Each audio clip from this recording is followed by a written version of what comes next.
நல்லா இருக்கீங்களா? நல்லா இருக்கேன். தப்பா நினைச்சுக்காத. உன் பேர் தெரியல.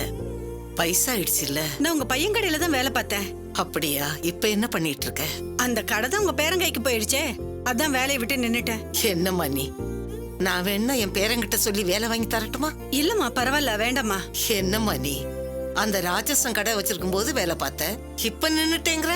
என்னம்மா நீங்களும் உங்க பையனை இப்படி பேசுறீங்க? பின்ன பெத்தவங்களுக்கு கஞ்சி ஊத்த வக்கு இல்லாதவன் ராட்சசனா இல்லாம வேற எப்படி இருப்பான்?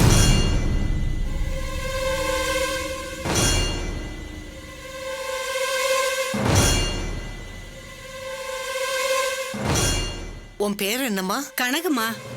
கனகு, எனக்கு ஒரு உதவி பண்றியா? சொல்லுங்கம்மா. என் மகன் துறை இருக்கான்ல, எனக்கு சோறு போட முடியாதுன்னு வீட்டை விட்டு துரத்திட்டாம்மா. மருந்து மாத்திரை வாங்க காசு கேட்டா அதையும் தரமாட்டேன்னு சொல்லிட்டான். என்ன செத்து போன என் மூஞ்சிக்கு நேரு சொல்லிட்டாம்மா.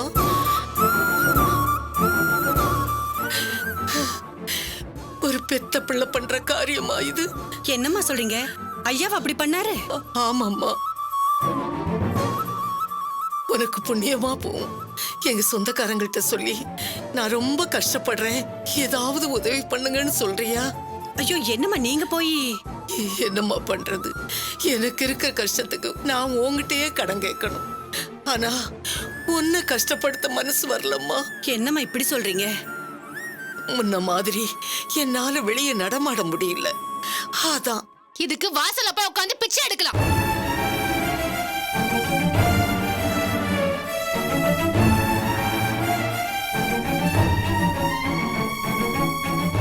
ஏய், யார் நீ? போ. அது வந்து கோயிலுக்கு வந்தமா சாமி கும்பிட்டமா இல்ல, அடுத்தவங்க வீட்டு கதை எல்லாம் பேசிட்டு இருக்கிறது. வயசான அறிவு மங்கி போயிடும் சொல்லுவாங்க, அது சரியா தான் இருக்கு. அந்த பிச்சைக்கார குடும்பத்தோட சேர்ந்தா உங்களுக்கும் அந்த புத்தி தான் வரும்னு சொன்னேன், அது நடந்துருச்சு. ஏய், எனக்கு ஒன்னும் சொத்துக்கும் சோத்துக்கும் குறையில. இன்னும் 10 பேருக்கு சோறு போட என் பேர பிள்ளைகளுக்கு சக்தி இருக்கு.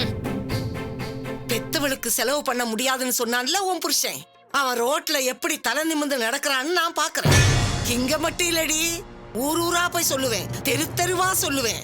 நீங்க அவமானப்பட்டு நிக்கணும். இந்த பாருங்க, நீங்க எங்க வேணாலும் போய் சொல்லிக்கோங்க, எங்களுக்கு ஒண்ணும் பிரச்சனை இல்ல. போங்க, இன்னும் எங்கெங்கெல்லாம் போய் பிச்சை எடுக்கணுமோ போய் பிச்சை எடுங்க. போங்க. ஏய், சும்மா சொல்றேன்னு நினைக்காத. இது மட்டும் இல்ல, இன்னும் என் கையால என்னென்ன கஷ்டத்தை அனுபவிக்க போறீங்கன்னு மட்டும் பாருங்க. இந்த வாய் சவடாலாம் என்கிட்ட வேண்டாம், வேற எங்கேயாவது போய் வச்சுக்கோங்க. இங்க பாருங்க, எங்களோட கெட்ட நேரம் எல்லாம் முடிஞ்சு போச்சு. இனிமே எங்களுக்கு நல்ல நேரம் தான். நான் கும்பிட்ட கடவுள் என்ன கைவிடல. அது சரி, எத்தனை நாளைக்கு தான் அந்த வீட்டு வேலை செய்யறவளே ஜெயிச்சிட்டு இருப்பா? எல்லாத்தையும் மேல இருந்து அந்த கடவுள் பார்த்துட்டு தானே இருக்கா. அதான் எங்களுக்கு நல்ல நேரத்தை காட்ட ஆரம்பிச்சுட்டான். இந்த மாதிரி தெரு தெருவா போய் பிச்சை எடுக்கிறத விட்டுட்டு வாங்க, போய் அந்த சுந்தரி கிட்ட சொல்லுங்க, அம்மாடி அந்த வசந்தாவுக்கு நல்ல நேரம் ஆரம்பிச்சிருச்சு, அவளுக்கு எதிராக நாம எதுவும் பண்ண வேண்டாம், ஒதுங்கி போயிடலான்னு சொல்லுங்க. நிறுத்தடி. நல்லவ பேசுற வார்த்தையெல்லாம் நீ பேசுற. உன்ன மாதிரி கேவலமான புத்தி இருக்கவளுக்கு நல்லது நடந்துருச்சுன்னா அப்ப மேல இருந்து பார்த்துட்டு இருக்கானே அவன் கடவுள் இல்லையா, சாத்தானா? வாழ்றதுக்கு சரி, சாபம் கொடுக்கறதுக்கும் சரி, முதல்ல நாம நல்லவங்களா இருக்கணும். ஐயோ, உலகத்திலேயே நீங்களும் அந்த சுந்தரியும் தான் நல்லவங்க, மத்தவங்க எல்லாம் கெட்டவங்கன்ற மாதிரி பேசிட்டு இருக்கீங்க. அவ்வளோ நல்லவங்களா இருந்தா சோத்துக்கு எதுக்கு வீடு வீடா போய் 10 பாத்திரம் தேய்ச்சி பிச்சை எடுக்கணும்? இங்க பாருங்க, நீங்க சொல்றதால எங்களுக்கு எதுவும் ஆக போறது இல்ல. நாங்க நல்ல நிலைமைக்கு வந்துட்டோம். என் பிள்ளைங்களுக்கும் நல்ல காலம் பிறந்துருச்சு. இத போய் அந்த சுந்தரி கிட்ட சொல்லுங்க. என்னடி குடுகுடுப்பாக்கார மாதிரி நல்ல காலம் பிறந்துருச்சு நல்ல காலம் பிறந்துருச்சுன்னு ஏலம் போடுறேன்? இப்போ உனக்கு இருக்கிற நல்ல காலம் சுந்தரி போட்ட பிச்சை. என்னடி பாக்குற? உன் புருஷன் மேல நான் இருந்த கோபத்துக்கு இன்னைக்கு விடிஞ்ச உடனே போலீஸ் ஸ்டேஷன் போய் கம்ப்ளைண்ட் கொடுக்கலாம்னு இருந்தேன். அதெல்லாம் வேண்டான்னு சொல்லி சுந்தரி தான் தடுத்தா. இல்லேனா இந்நேரம் உன் புருஷன் கம்பி எண்ணிட்டு இருப்பான். வாய மூடிட்டு பேசாம இங்க இருந்து போயிடு. இல்ல இப்ப நீ சொன்னே நல்ல நேரம், அது கெட்ட நேரமா மாறிடும். உங்களால என்ன பண்ண முடியுமோ பண்ணிக்கோங்க. போறேன்டி, இப்பவே போலீஸ் ஸ்டேஷனுக்கு போறேன். என் பிள்ளை என்ன பாத்துக்க மாட்டேங்கிறான், எனக்கு சோறு போட மாட்டேங்கிறான் அப்படின்னு கேஸ் குடுக்கறேன்டி. கேஸ் குடுக்கறேன், அப்புறம் பாரு ஆ, உன்னை. போங்க போங்க. எந்த கோர்ட்டுக்கு போறீங்களோ எந்த ஸ்டேஷனுக்கு போறீங்களோ போங்க. எங்களுக்குலாம் ஒண்ணும் நடக்காது. பெருசா சாபம் விட வந்துட்டாங்க. சாபம் விடுறதுக்கு கோயிலுக்கு வந்தமா சாமி கும்பிட்டமா இல்ல, எங்கேயாவது நிம்மதியா இருக்க விடுறாங்களா? தேடி வந்துடுறாங்க எங்களை பார்த்து.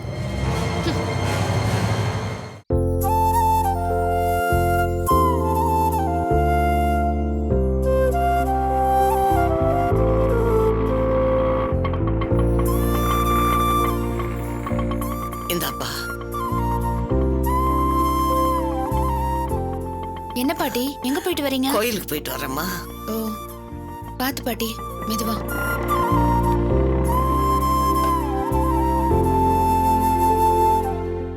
வாமா, வாங்கத்து உட்காருங்க.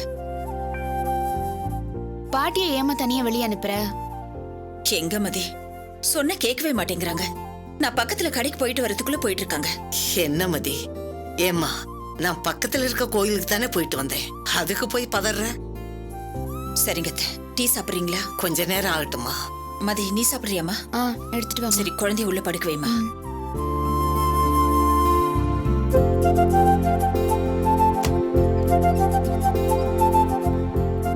ஏன் சூர்யா, நீ வீட்ல தானே இருக்க? பாட்டி கூட கோயிலுக்கு போயிட்டு வந்திருக்கலாம்ல. அவங்க கோயிலுக்கு போன விஷயமே இப்ப நீ சொல்லிதான் எனக்கு தெரியுது. யார் என்ன பண்றாங்க, எப்படி இருக்காங்கன்னு சொல்லவே முடியலையே. ஏன் அதுக்கு சலிச்சுக்கிற? சலிச்சுக்கல, நொந்து போய் பேசுறேன் நான். என்னாச்சு குட்டி? பாத்துமா. விடுங்கம்மா, அதை சொல்லி நான் உங்களையும் கஷ்டப்படுத்த விரும்பல. அதனாலதான் வந்ததுல இருந்து நான் உங்ககிட்ட எதுவுமே சொல்லல. சூர்யா, இதுக்கு நீ விஷயத்த சொல்லாம வாயை மூடிக்கிட்டே இருந்திருக்கலாம். சொல்ல ஆரம்பிச்சுட்டு பாதியிலே விட்டா எப்படி? சொல்லு. நான் காலேஜ் முடிச்சுட்டு வரப்போ திவ்யா நீய பார்த்தேன்.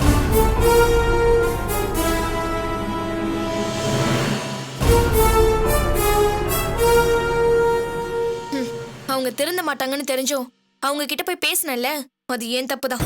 அவ என்ன சொன்னா அத சொல்லு. என் ஃப்ரெண்ட்ஸோட ஒரு கடையில இருந்தப்போ அவங்க கார் டிரைவர் அங்க இருக்கிற கடைக்காரங்க கிட்ட அவங்கள பத்தி ஏதோ சொல்லி திட்டிட்டு இருந்தாரு.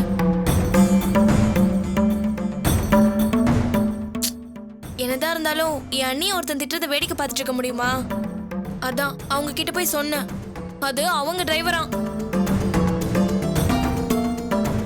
நான் டிரைவர் கிட்ட அசிங்கப்படுறது உனக்கு சந்தோஷமா? அத வந்து சொல்லி காட்டுறியான்னு என்ன திட்டுறாங்க. இதுக்கப்புறம் என்ன ஆனாலும் அவங்கள திரும்பி பார்க்க கூடாதுன்னு நான் வந்துட்டேன். அவ புத்தி தான் உனக்கு தெரியும்ல, அப்புறம் எதுக்கு போய் நீ பேசுன? அது எப்படிமா பாத்துட்டு இருக்க முடியும்? அதானே, சுந்தரிக்கேத்த மக, மகளுக்கேத்த அம்மா, ரெண்டு பேரும் ஐயோ பாவோன்னு பாருங்க. அப்புறம் குத்துதே கொடையுதேன்னு பொழுமுங்க. இதுவே நானா இருந்தா அதெல்லாம் கண்டுக்கவே மாட்டேன். ஒரே ஒரு தடவை பட்டு புரிஞ்சுக்கிறதுக்கு பேர் தான் அனுபவம். அதுவே சும்மா சும்மா நடந்தா அதுக்கு பேரு முட்டாள்தனம் தான்.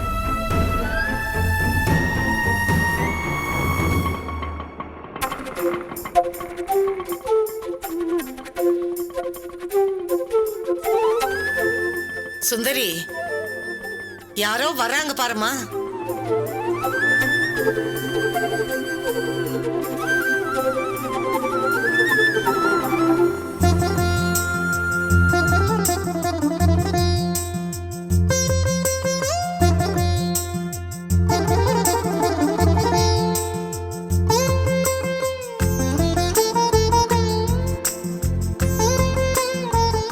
வாங்க வாங்க வாங்க. உட்காருங்க. வாங்கம்மா. வணக்கம்மா. வணக்கம், உட்காருங்க. உட்காருங்க. வணக்கம்மா. வணக்கம்மா. எல்லாரும் நல்லா இருக்கீங்களா? நல்லா இருக்கம்மா. நீங்க எப்படிமா இருக்கீங்க? நல்லா இருக்கேன். நேரத்துக்கு மருந்தெல்லாம் எடுத்துக்கிறீங்களா? சாப்பிடுறேன். சரிம்மா. என்ன சாப்பிடுறீங்க? ஆ, அதெல்லாம் அப்புறம் பாத்துக்கலாம். முதல்ல நாங்க வந்த விஷயத்த சொல்லிடுறோம். மதி வந்து என்கிட்ட பேசினதுல எனக்கு ரொம்ப சந்தோஷம். அதான் உடனே நான் என் வீட்டுக்காரர் ஊர்ல இருந்து வர வச்சேன். நாங்க 2 பேரும் போய் ஜோசியம் பார்த்தோம். பொருத்தம் எல்லாம் ரொம்ப நல்லா தான் இருக்கு. ஆனா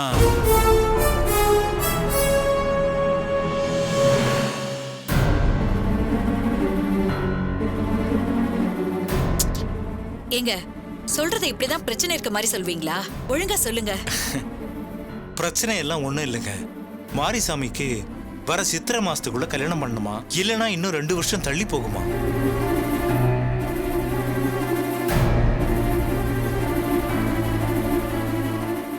இந்த விஷயத்த ஃபோன் பண்ணி என் பையன்கிட்ட சொன்னேன். அவன் 2 வருஷம் என்ன 20 வருஷம் ஆனாலும் சூர்யாவுக்காக வெயிட் பண்றேன்னு சொல்றான்.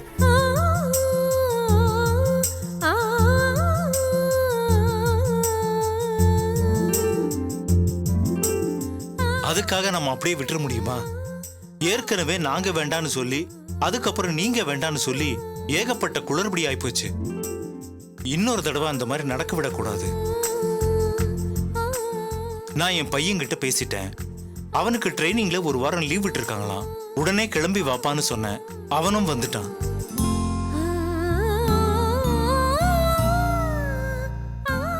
இந்த வாரத்திலே 2-3 முகூர்த்த தேதி இருக்கு. அதுல எந்த தேதி உங்களுக்கு சௌகரியம்னு சொன்னீங்கன்னா அந்த தேதியிலே நிச்சயத்தை வச்சுக்குவோம்.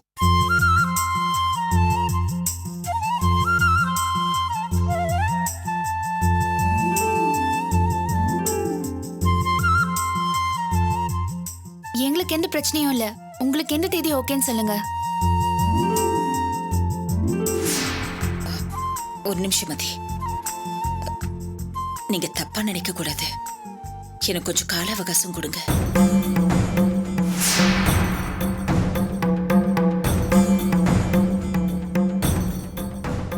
அம்மா, இப்பதான் எல்லாம் சுமூகமா முடிஞ்சு வருதுல்ல, அப்புறம் எதுக்கு மறுபடியும் ஆரம்பிக்கிற? இல்ல மதி, இப்ப இருக்கிறத பத்தி நான் எதுவும் சொல்லல. பின்னால வரப்போற பிரச்சனையை யோசிச்சுதான் சொல்றேன். இங்க பாருங்க சம்பந்தி, எங்க மேல இதுக்கு முன்னால தப்பு இருந்துச்சு. அதை நாங்க ஒத்துக்கிறோம் இல்லங்கல. ஆனா திரும்பவும் அதே மாதிரி தப்பு நடக்க கூடாதுன்னு நாங்க உறுதியோட வந்திருக்கோம். ஐயோ, நான் உங்களை சொல்லல. இந்த சம்பந்தத்தை சொல்லிவிட்டது எங்க சம்பந்தி அம்மா தான். அதான் அவங்க கிட்ட இத பத்தி ஒரு வார்த்தை சொல்லிடலான்னு.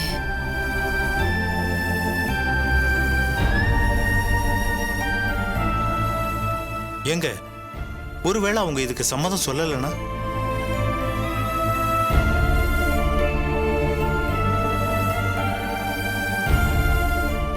நீங்க எதுவும் தப்பா நினைக்க வேண்டாம். நம்ம 2 குடும்பத்துக்கும் ஒருத்தர் பிடிச்சிருக்கு. அதுல எந்த பிரச்சனையும் இல்ல. ஆனா சந்திரம்மா கிட்டயும் ஒரு வார்த்தை சொல்லணும்னு எங்க அம்மா நினைக்கிறாங்க. வேற ஒண்ணும் இல்ல. அம்மா நினைக்கிறதுல தப்பு இல்லம்மா. ஆனா நீங்க அவங்க கிட்ட கேட்டா இதை ஒத்துக்க மாட்டாங்க, வேணான்னு தான் சொல்லுவாங்க.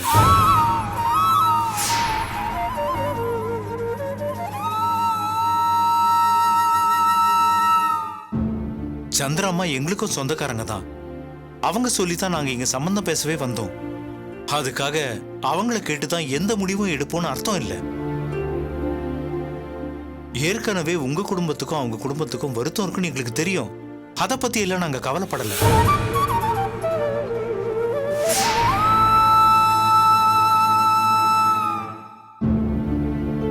இங்க பாருங்க, எங்களுக்கு இதுல எந்த ஆட்சேபனையும் இல்ல. நீங்க சரின்னு சொல்லணும், அவ்வளவுதான். அவங்கள பத்தி கவலைப்பட்டலாம் நீங்க எதையும் தள்ளி வைக்க வேண்டாம்.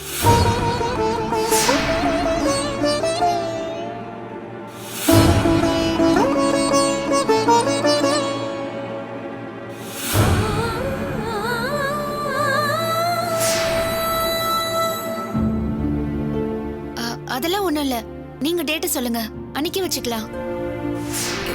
இருமதி, அவசரப்படாத. எங்க பொண்ணு சூர்யா தான் உங்க பையனுக்கு. அதுல எந்த மாற்றமும் இல்ல. ஆனா நான் எல்லாத்தையும் சரி பண்ணிட்டு செய்யணும்னு ஆசைப்படுறேன். அதுக்குதான் கொஞ்சம் அவகாசம் கொடுங்கன்னு கேக்குறேன். வேற ஒண்ணும் இல்ல.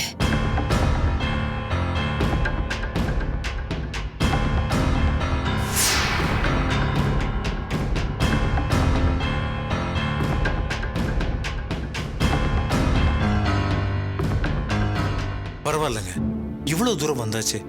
இதுல என்ன ஆயிட போகுது? ஆனா கொஞ்சம் சீக்கிரமா முடிவு பண்ணுங்க. அப்ப நாங்க கிளம்புறோங்க. என்ன நீங்க ஒண்ணு சாப்பிடாம போறீங்க? பரவாயில்லங்க, இன்னொரு நாளைக்கு வந்து சாப்பாடே சாப்பிடுறோம். அப்ப நாங்க கிளம்புறோமா? இருங்க, கொஞ்சம் தண்ணியாவது குடிச்சிட்டு போங்க. ஒரு நிமிஷம் இருங்க. சூர்யா, குங்குமம் எடுத்துட்டு வா. சரி.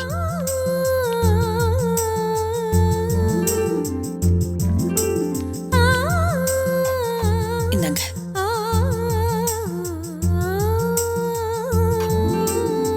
இந்தாங்க.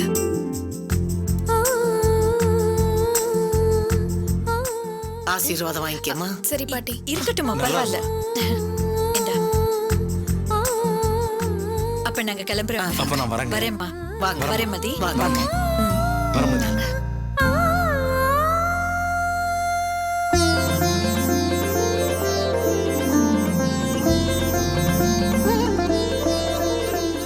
மா எதுக்குமா இப்படி பண்ற? நான் தான் சொன்னேன்ல, சந்திரம்மா வந்தா என்ன வரலனா என்ன, நீ சரின்னு சொல்ல வேண்டியதானே. அவங்க வரலன்னா பரவாயில்ல, உன் தம்பி வரலன்னா பரவாயில்லையா? அவனை விட்டு எப்படி இந்த விசேஷத்தை செய்ய முடியும்? அதுக்கு தான் கொஞ்சம் கால அவகாசம் கேட்டேன். சரிம்மா, அவனும் அவன் மாமியார் பேச்ச கேட்டுட்டு வர முடியாதுன்னு சொல்லிட்டா. அவன் திருந்தி வரத்துக்கு இன்னும் 4 வருஷம் ஆகும். அது வரைக்கும் வெயிட் பண்ணுவியா? சூர்யாவுக்கு அதுக்கப்புறம் கல்யாணம் பண்ண போதுமா? அவன் வரும்போது வருவாமா. முதல்ல நல்ல காரியத்தை தள்ளி போடாம என்ன பண்ணலான்னு யோசி. அவனை பத்தி அப்புறமா பாத்துக்கலாம்.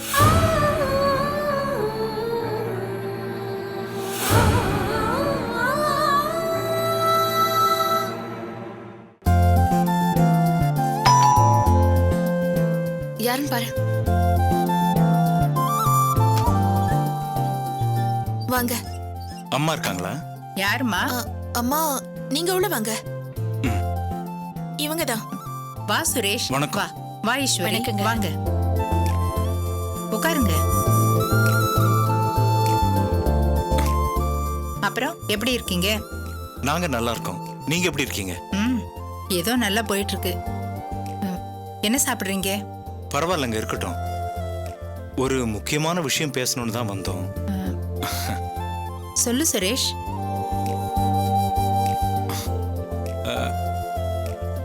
நீங்க சொல்லிவிட்டு தான் உங்க சம்மந்தி வீட்டுல போய் நாங்க பொண்ணு கேட்டோம். நடுவுல நாங்க வேணான்னு சொல்லி அப்புறம் அவங்க வேணான்னு சொல்லி ஏகப்பட்ட குளறுபடி ஆயிருச்சு. ஒரு கட்டத்துல யோசிச்சு பார்த்தா நாம போட்டுக்கிற சண்டையில அர்த்தம் இல்லைன்னு தோணுச்சு. நம்ம வாழறதுல அர்த்தம் என்ன? நம்ம பிள்ளைங்க நல்லா இருக்கணுங்கிறதானே. அவங்க எப்ப நல்லா இருப்பாங்க? அவங்க ஆசைப்படுறத நம்ம செஞ்சு கொடுக்கும்போது தானே. அதுல நம்ம ஈகோ பார்த்து என்னங்க பண்ண போறோம்?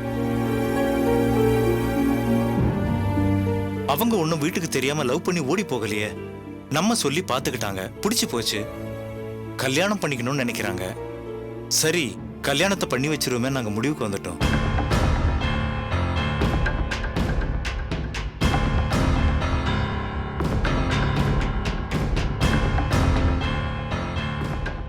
நீங்களும் அவங்களும் ஏதோ மன வருத்தத்தில் இருக்கிறதா கேள்விப்பட்டேன். நம்ம எல்லாரும் சொந்தக்காரங்களாக போறோம். உங்களை விட்டு நாங்க எதுவுமே செய்ய முடியாது. சொந்த பந்தங்களுக்குள்ள மன வருத்தம் வருது, சகஜம் தானே. அதெல்லாம் இந்த மாதிரி ஒரு விசேஷம் வந்தா தானங்க சரியாகும். என்னதான் வருத்தம் இருந்தாலும் நாங்க அவங்க கூட சம்பந்தம் வச்சுக்கிறத நீங்க வேணான்னு சொல்ல போறதில்ல.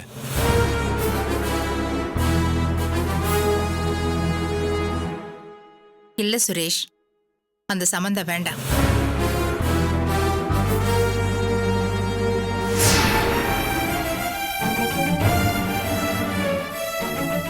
உன் பையனுக்கு இதை விட வசதியான பொண்ணா நல்ல இடமா நானே பாக்குறேன்.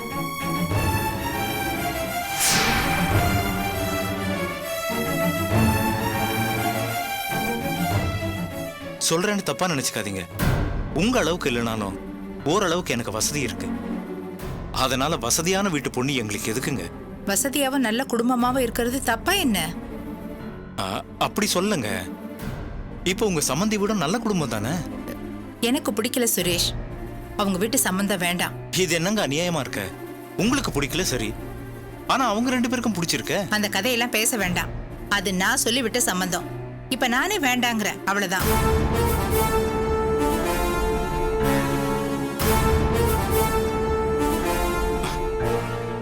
ஏங்க, நல்லது நடக்கிறதுக்கு தான் சொல்லி விட்டணும். கெட்டதுக்கு எதுக்குங்க ரெக்கமெண்டேஷன்? இப்ப நீ என்ன சொல்ல வர? இங்க பாருங்க, இது நீங்க சொல்லிவிட்ட சம்பந்தம் தான், இல்லைன்னு சொல்லல. உங்களுக்கு அதுக்கு நாங்க நன்றி சொல்லலாம். அதுக்காக நீங்க வேணான்னு சொல்றத நாங்க எப்படி ஒத்துக்க முடியும்? இது எந்த விதத்துல நியாயம்? நீங்களே சொல்லுங்க. இப்ப நீ முடிவா என்ன சொல்ற? இப்படி கேட்டா எப்படிங்க?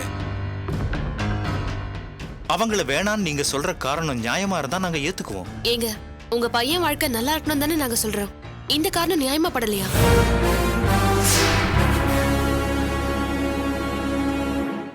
அது சரிமா, உங்களுக்கு பிடிக்கலங்கிறதுக்காக அந்த சம்பந்தத்தை வேணான்னு சொல்றது எப்படிமா? எல்லாத்தையும் வெளிப்படையா சொல்ல முடியுமாங்க? அதனாலதான் அம்மா மூடி மறைச்சு பேசுறாங்க. அத கூட நீங்க புரிஞ்சுக்கலன்னா எப்படி?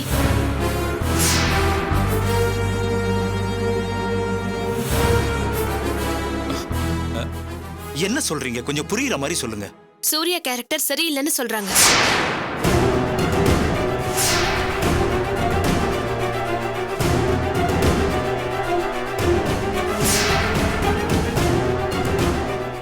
ஜீவான்ற ஒரு பையனோட அந்த பொண்ணு வெளியே சுத்தினதும் பிந்துங்கிற ஒரு பொண்ணு கூட சேர்ந்துக்கிட்டு சூர்யா போலீஸ் ஸ்டேஷன் வரைக்கும் போய் பிரச்சனையா இருக்கு. இதுக்கு மேல வேற என்னங்க வேணும்? போது நிறுத்துமா.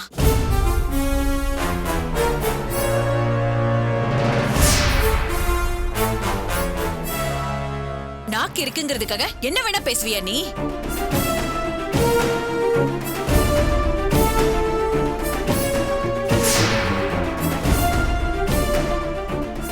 பணக்கார வீட்டுல பிறந்திருக்கியே தவிர நல்ல பொண்ணா இல்லையே. ஈஸ்வரி, போது நிறுத்துங்கம்மா. 2 பொண்ணை பெத்து இததான் சொல்லி கொடுத்து வளர்த்திருக்கீங்களா?